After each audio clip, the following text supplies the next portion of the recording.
Hey toy fans, Aaron here.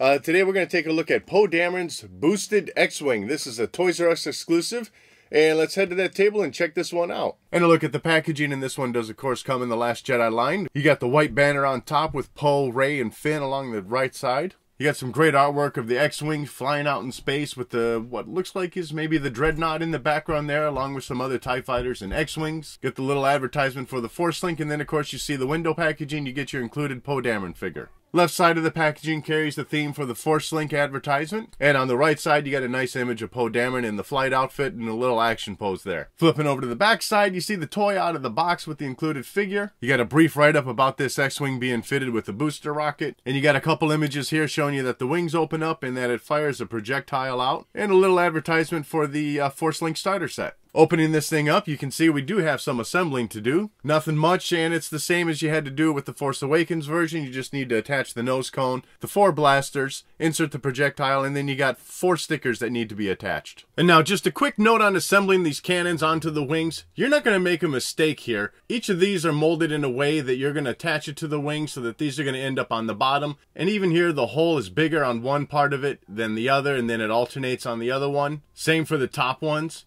Because again, they've all got little sculpting to it that, you just want on a certain way. And these 4 stickers go in pretty easy into that cockpit area. I find it easier myself to take that canopy off. It just snaps right off, snaps right back in.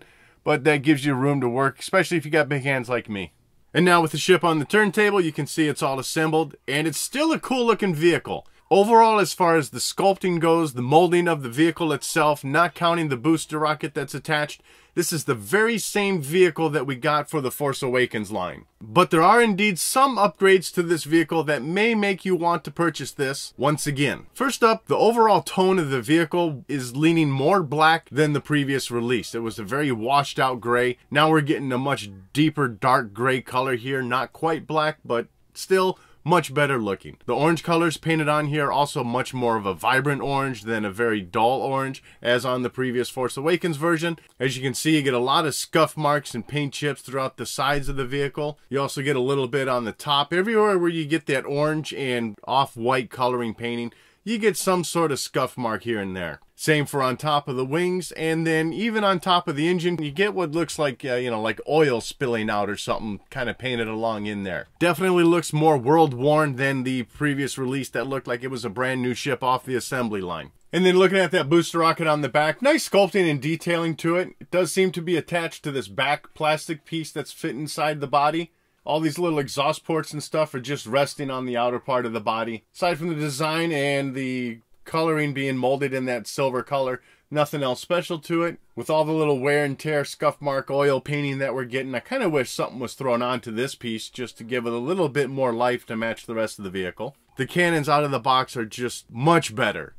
Still, I got 1 or 2 that are just a tiny bit crooked. Unfortunately, on the front of this vehicle, we still have this very soft, squishy nose cone. Why? Just why? Why can't it? Why does it even need to be separately molded on? I mean, it still looks a little better than what I got for my Force Awakens version, but as you can see here, it's still a tiny bit crooked. And I guess I don't understand why it needs to be soft rubber in the first place. BB-8 in the back seat here is still looking pretty good. I'd say he's a little bit smaller than what he needs to be, but he does his job. And you get the same action feature that you've had in all the X-Wing ships prior to this. You push down on the droid's head and that opens those S-foil wings. Gets you in some attack positions there. And then flipping the switch behind BB-8 is going to drop those wings back down. On the bottom of the vehicle, you still have the same firing projectile here. And then pushing that little switch out, shoots it out. Pretty good pace there. Shoots out nice. As for the rest of the bottom, of course, you got the landing gear that is retractable. And then as far as the paint job on the bottom side, you got these here on the edges of the wings.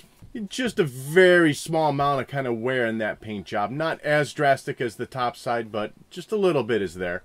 Inside the cockpit, nothing's really changed here. You do get a shiny, more black paint job along the top of this console. But that's about it. The rest, the seat is still the same. The inside molding there is all the same. And unfortunately, the other thing that's still the same is trying to get this figure inside the cockpit. He just immediately sits with his hands out, and you've really got to squeeze him in. And once you get him in, still got to wrestle around to try and close this lid. Let's see if I can do that. got it! Well, I don't know if you'd quite call it got it, since it's still pretty tight. The canopy's popping open in the back a little bit. But I got the latch to close. And that's just awful. You shouldn't have to wrestle as much as I did just to get a figure in there. And the other upgrade to this vehicle is the Force Link technology, which you can see by the symbol on the bottom. And for those sounds when you bring your hand within range.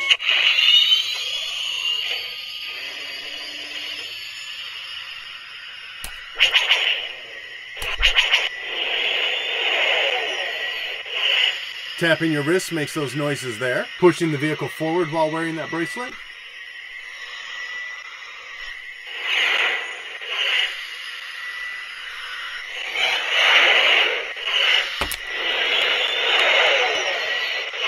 So definitely some good sounds there. Again, I've said it before, I'll say it again. I love the Force Link technology on these vehicles. That's something really cool.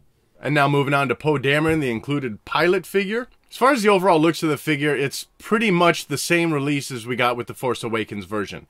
Slight color variation to the outfit. Going in first with the helmet on. Not much new here. I will say though here too, the color of the helmet is much darker, and in this case actually black, whereas the Force Awakens version that we got with the vehicle was a gray color. Painting's looking good on it, everything as you'd expect. You got the Rebel symbol on the top forehead there, and then on the side, a little bit of red off to the side of the helmet as well. I will say that I've been going back and forth looking at this figure with the previous figure, and on the head sculpt, I am not 100% certain if it's the same sculpt or not, but I got the two figures side by side, and I don't know, you let me know. Do you think they redid the sculpting here? There's much better skin tone on this figure, which maybe is kind of throwing things a little bit. It kind of seems like a little different, right?